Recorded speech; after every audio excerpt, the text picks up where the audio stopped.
Welcome to Interviews with Innocence, a podcast about spirituality, consciousness, and exploring the wisdom our children bring into this world. I believe that our very young children are our greatest teachers. After all, they're the masters of living in the present moment, bubbling in unconditional love, enjoying the messiness of life, and curious about the universe in all its dimensions. The pure essence that young children exhibit lives within all of us. My hope is that these interviews will help us discover, embrace, and connect with the sacred core of childhood that resides within each of our hearts. I am your host, Marla Hughes. Today, I have Kimberly Sharp on the show. I met Kimberly at one of the IONS conferences a few years ago, and I was just so attracted to her personality and just her light that just, oh my gosh, it just glows within. Kim is a licensed independent clinical social worker. She's the author of After the Light, which we're going to be talking about today. She's the founder of the Seattle International Association of Near-Death Studies, the world's oldest support group for near-death experiencers. And I should say that Kim had a near-death experience herself when she was a young girl, so she'll be talking about that. In 1987, she was named one of the 40 most influential people under the age of 40 in the Pacific Northwest for her work in the field of death and dying. She's the founder of the Department of Social Work at the world's first bone marrow transplant center and pioneer in the field of critical care social work. She taught terminal illness seminars in the School of Medicine at the University of Washington, where she was also a clinical assistant professor in the School of Social Work. Welcome to the program, Kim. Well, that was a lot of stuff. Sorry, we're out of time. Thank you for having me. Bye. That was. Let's just throw on a video and they can. So, Kim, just tell us briefly about how you started on this journey, about your NDE, and go for it. My near-death experience happened in the state of Kansas in 1970. I was with my throat. I was with my dad, so I really should share his perspective because I don't remember anything in what I call topside, which is the consensual reality with which you and I are now speaking. And I was in perfect health. We exited the building and I collapsed. And you were how old? I was 22 in 3 days. Okay. But again, Kansas, maturationally, I was not there. I lived in a bubble in every possible way.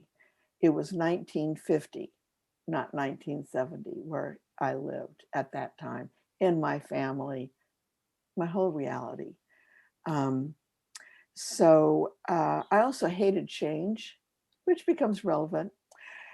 And I hated change so much, I planned to marry Bob Clark. Met him in the 7th grade. I was Kim Clark, he was Bob Clark. Hey, what a good reason to get married. Didn't have to change the monogram on the towels. You know, there's worse ways to pick a mate. So I collapsed.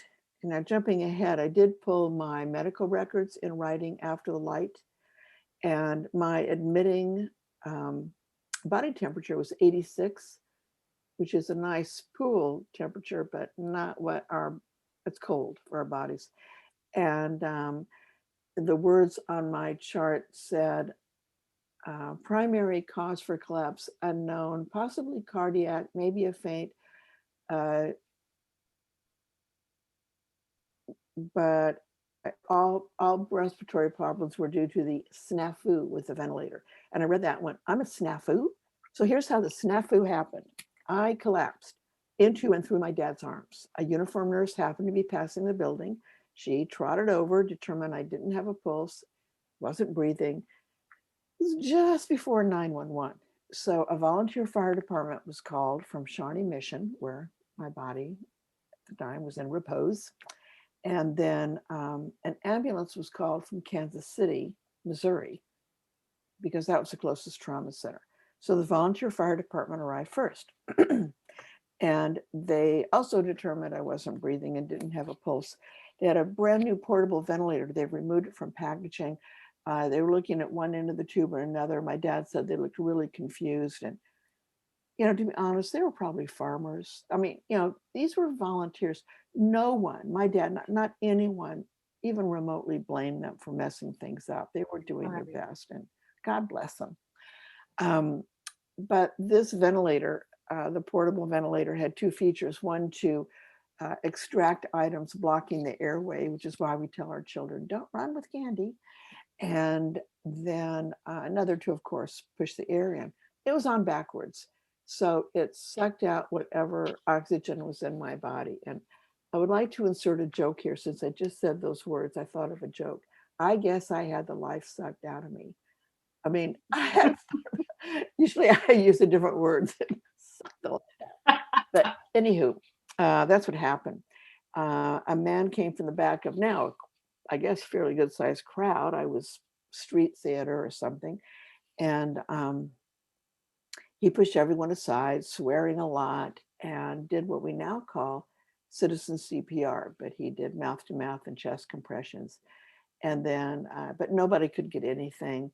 An ambulance arrived finally, and my body was thrown to the back. My dad jumped in. Off we go to St. Luke's Medical Center. These are place names. I have no secrets. Things went crummy in the emergency room, but I hate to give away the ending of a good book, but she lived. But shh, And here she and here is. she is. So I read the book anyway. So I have no memory of that stuff.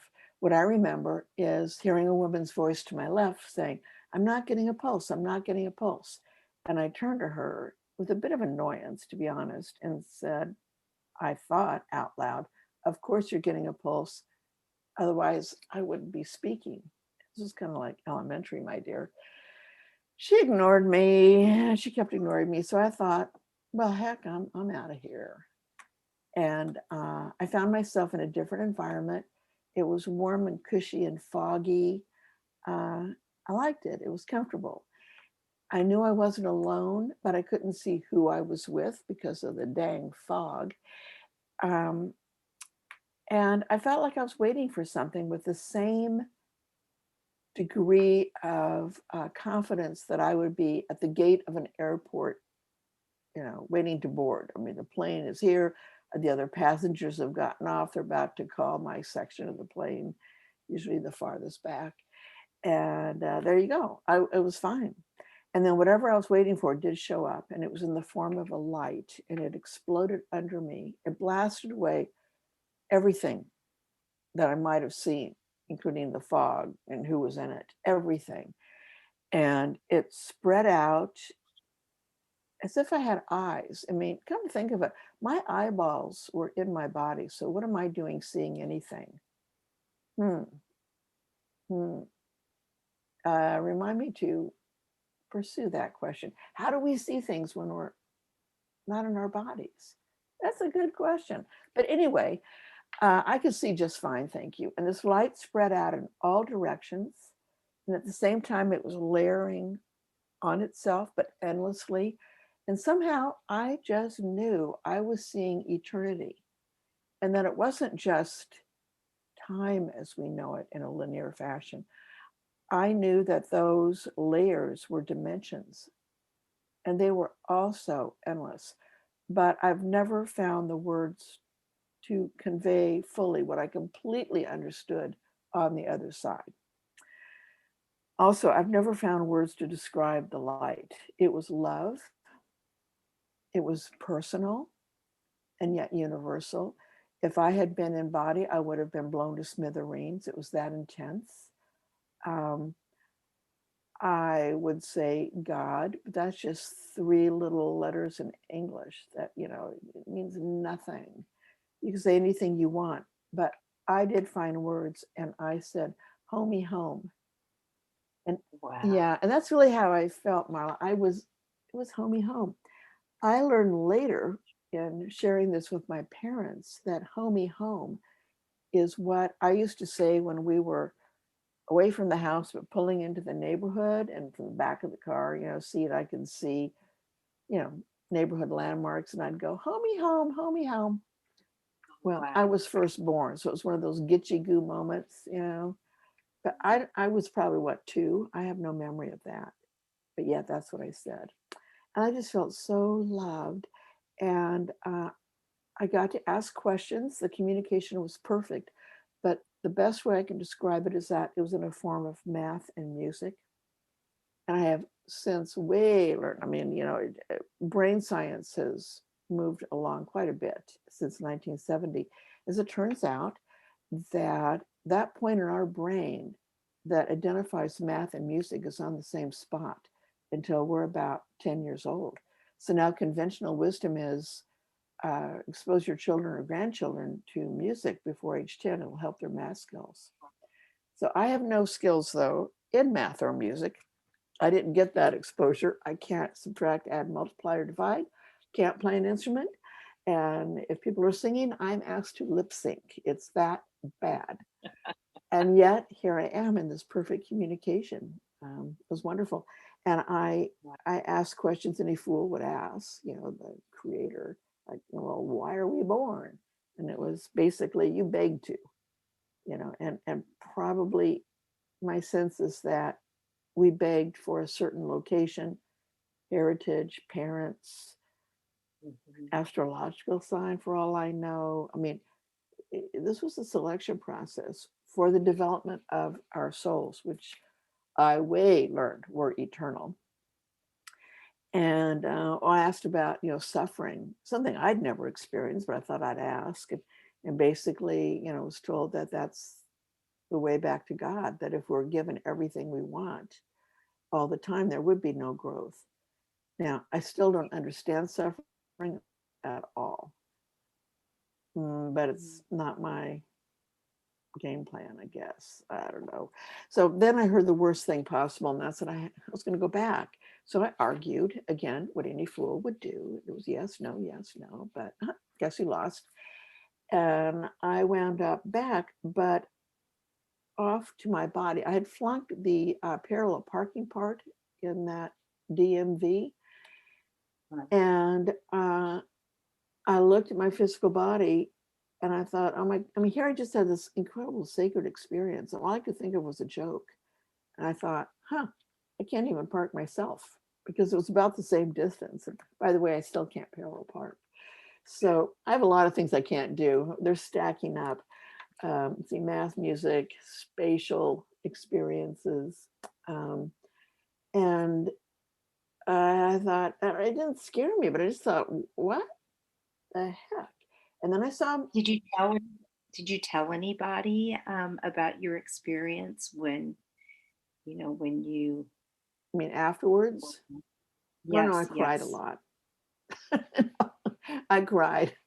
There's not a lot of Because you were words. I back. cried and cried and cried. It was, well, I'll get to that in a moment if you don't mind, because Sure, I'm of still course. not back, as it turns out.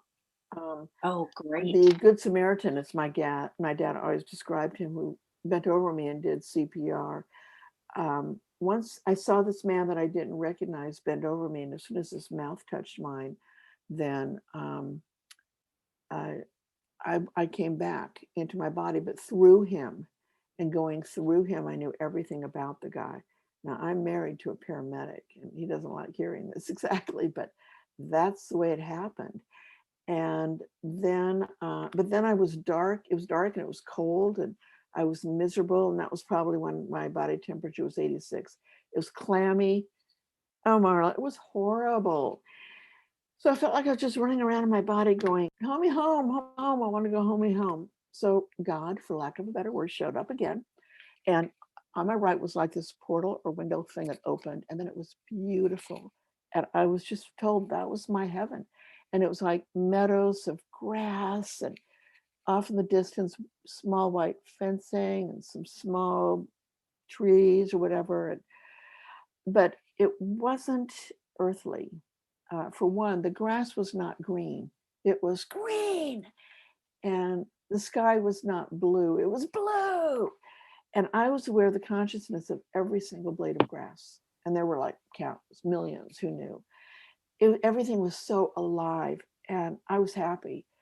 And I was told if I went through that window, though, that was my border and I wouldn't be back. So it was like, okay, see ya. And then a flash showed to my left. And there was a place I was told that I would live if I chose to live. And all I knew was that it was where mountains met water. So it sure wasn't Kansas. And then I could care less. I want to go to this Tell meadow, me home home. home. Yeah, no question about it. There was another flash, and I saw like a gallery of people, total strangers, but they had captions. And it was like, best friend, next door neighbor, and mundane, nobody famous, no celebrities, no, they were just people. But I was told I would be, heavily interacting with them should I choose to live. No, I didn't choose to live. Off I go to homey home. Then there was a third flash. And I saw myself being of service to others. And I said, cool. And I was back. So, who knew that God was a hippie? Cool, I guess, was a cool man, which was like an ascent. No, I was just making the remark. But I was back, and everything was different. And you asked, did I tell? I couldn't. I was just all emotion. But I had to find where mountains met water. I had to. So I recovered, bought a car, the green weenie, because it was a Volkswagen Squareback. And I had a hamster named Toto. And I put Toto in the front seat of this car in a bird cage. And off we went to find something. And I mentioned earlier, I hated change. I mean, I feared change. I hated change. Well, we were on our way and approaching the I-70 interstate, which is the big vein that goes through the middle of the country, east and west. And at the time, it was a tollway.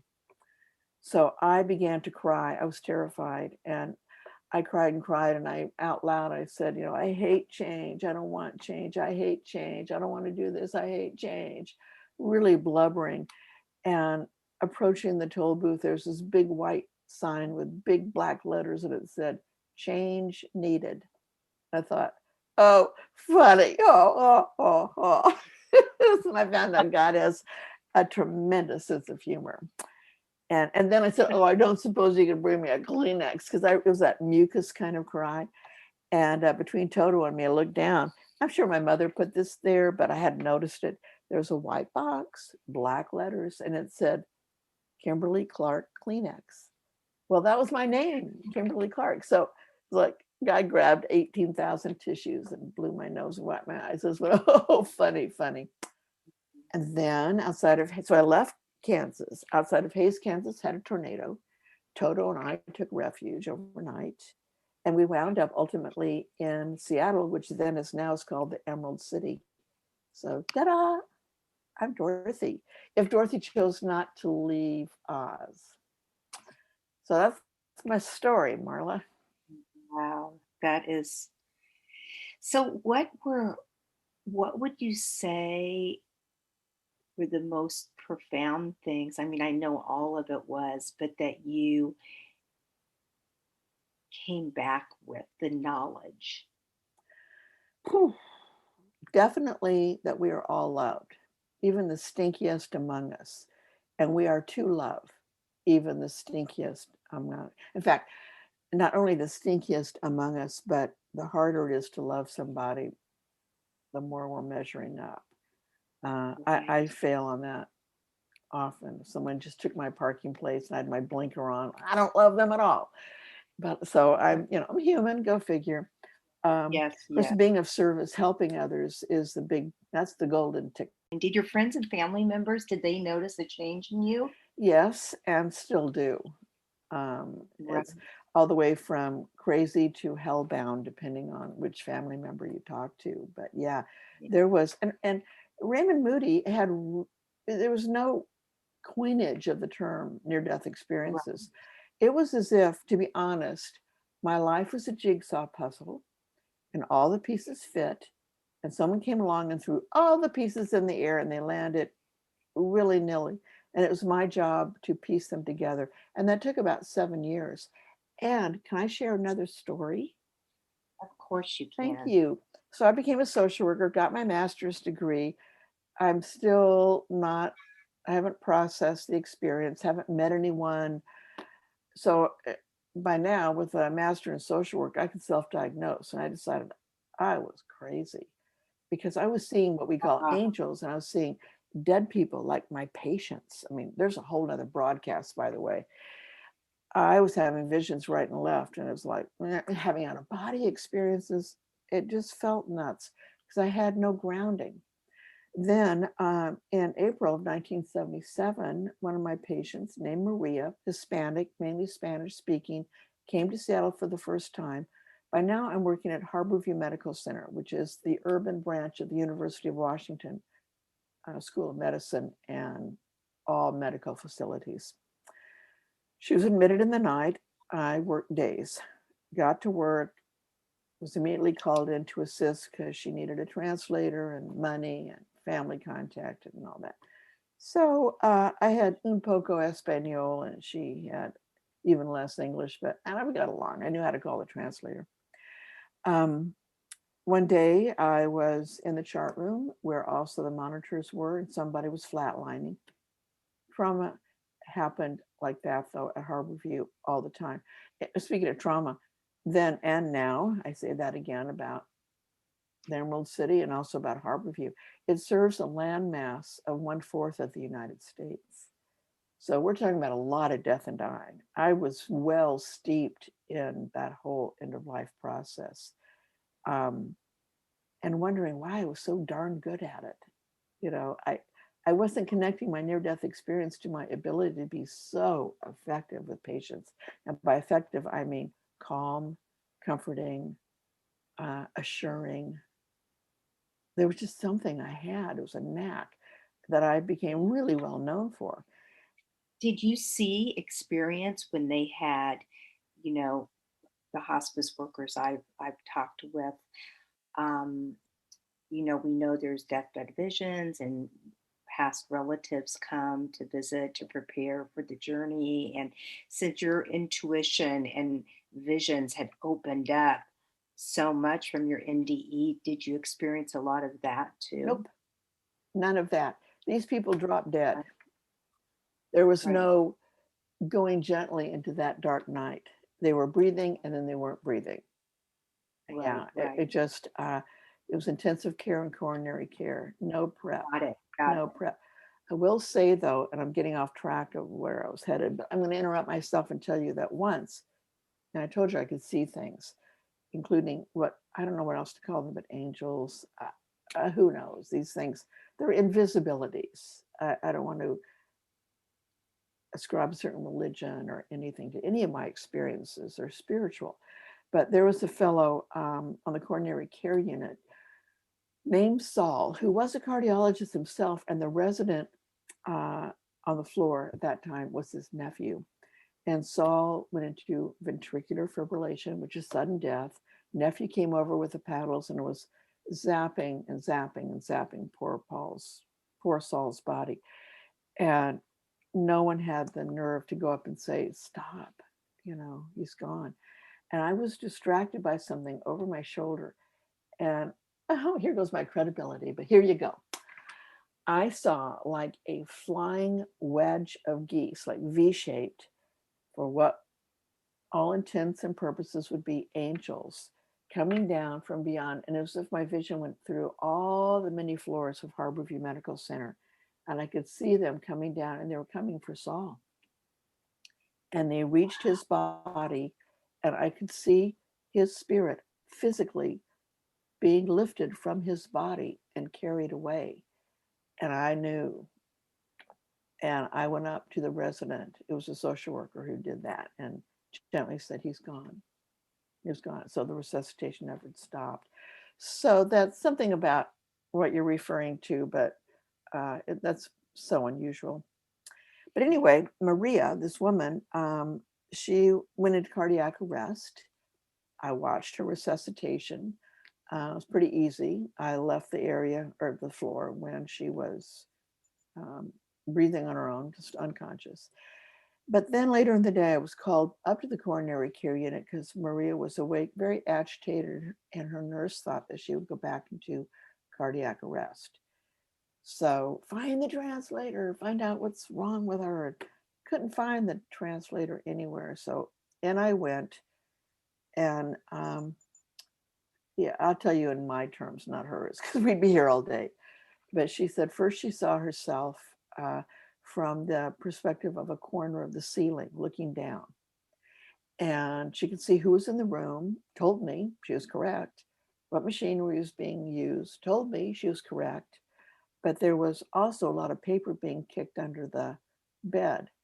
That was nothing she had been educated in. Back then, these were big electrocardiogram machines that spewed wide paper, and they were indeed kicked under the bed until the patient recovered or died, torn off the machine, studied by the physicians later.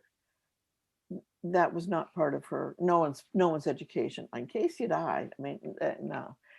Then she said, like that, snap of her fingers, without a sense of traveling from point A to point B, she found herself outside of her window, looking down on the emergency room entrance. She could see the one-way driveway, the automatic doors. And again, I thought, well, she was really talking to the best and worst person possible. Best because, well, I'd had a near-death experience. But Right. worst, I didn't believe that I was sane. So she had to be crazy too. So I thought, oh, well, someone pushed her bed over by the window to clean or something. She, her window was above the emergency room entrance. Very wrong thinking on my part. For one, this woman was hooked to so many devices. No one would move, hold your breath while I unplug your ventilator. I mean, and no one would move someone to clean. Also, above every emergency room entrance, there's a roof because weather happens and lights need to shine at night, on and on. She couldn't see from her window any of what she described, but I was still discounting her. And then she said again, just like that, she found herself in another part of the hospital. And she was looking eyeball to shoelace with a dark blue, large tennis shoe. And the reason she was agitated is because she wanted someone to get the shoe. Looking at me levelly. It's like, and I'm looking out the window going, me? So that's why she was agitated. She wasn't upset at all. She just wanted someone to get the shoe. She was really excited. She thought it was 3 or 4 stories above the ground, but she had no point of orientation, so she didn't know where to look. So I tried to walk around the building, and I didn't see anything, but the ledges were so wide, I knew I couldn't see anything anyway. So um, I went inside, started on the 3rd floor, luck oh the Kim. I started on the opposite side where I wish I had started, but I was going, looking through room to room to room. The windows went down almost to the floor, so I didn't have to bother anybody unless there was a cart blocking the window. And these carts were metal and had 2 shelves, and they were stacked with supplies. And then I'd have to go in and apologize for the disruption. But these were all coronary care patients. They were all my patients that had already gotten out of ICU. So that was fine. And then I got to the middle of the 3rd floor on the west side of the building and looked down because there indeed had been a cart in front of the window, and there was the shoe. And she had said, oh, and there's a white shoelace that goes under the heel, as if I was going to get confused with any other shoe out on the ledge. I mean, like, really? Details?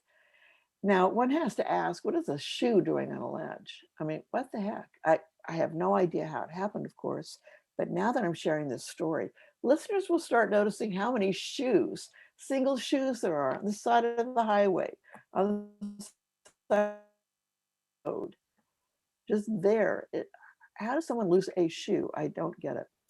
Anyway, that is when I found words. All those jigsaw puzzle pieces fell into place. And I bonked my head. I was so weak, I thought I was going to pass out, but I bonked my forehead against the glass. And out loud, I said, this happened to me.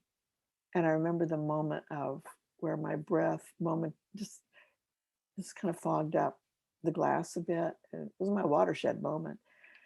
So I grabbed the shoe and went back down to coronary care. She was on 2 North.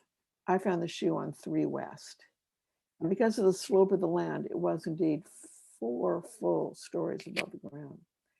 So that that shoe became the Shroud of Turin of Harborview. Everyone came to see it. And then when she discharged, she was in the hospital for 3 weeks. She gave me the shoe. And it's not like she was a ship passing in the night. She, came back into town for outpatient cardiology. I followed her for 3 years of my life. Um, and then I went on a leave of absence to backpack around Europe. And one of my graduate students took my caseload, and she never came back. We never saw her again. And I have no idea what happened to her. Uh, so people say, well, show me the shoe and I'll believe. And I say, clean out my garage and you can have the shoe. It's out there somewhere. And this is like 900 square feet of unmarked boxes. No one has taken me up. But we also know if I produce a shoe, I could go to Nordstrom and get a shoe. I mean, this is a shoe. And they'd say, well, I want to meet Maria, or I want to talk to the doctor. Actually, that did happen once. An interviewer talked to the attending physician, and the doc said, I'm sorry, Kim, I'm never going to do that again because of the skeptical responses. So, As I always say, be careful. Of course, you're spreading your beautiful message, but be careful who you talk with because people love to muddy the waters, and it was real. I think this is a great time to wrap it up, and Kimberly will be back next week to continue her fascinating story. I hope you can join us.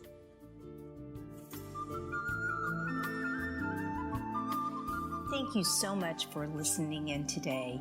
If you want to learn more about the show, you can find us at interviewswithinnocence.com and on Facebook or Instagram at Interviews with Innocence. Please write me a message, tell me what you liked, and let me know what else you would like to hear. I would love to hear from you. And if you liked what you heard, please leave us an iTunes rating and review. It helps other listeners find the show. Thank you.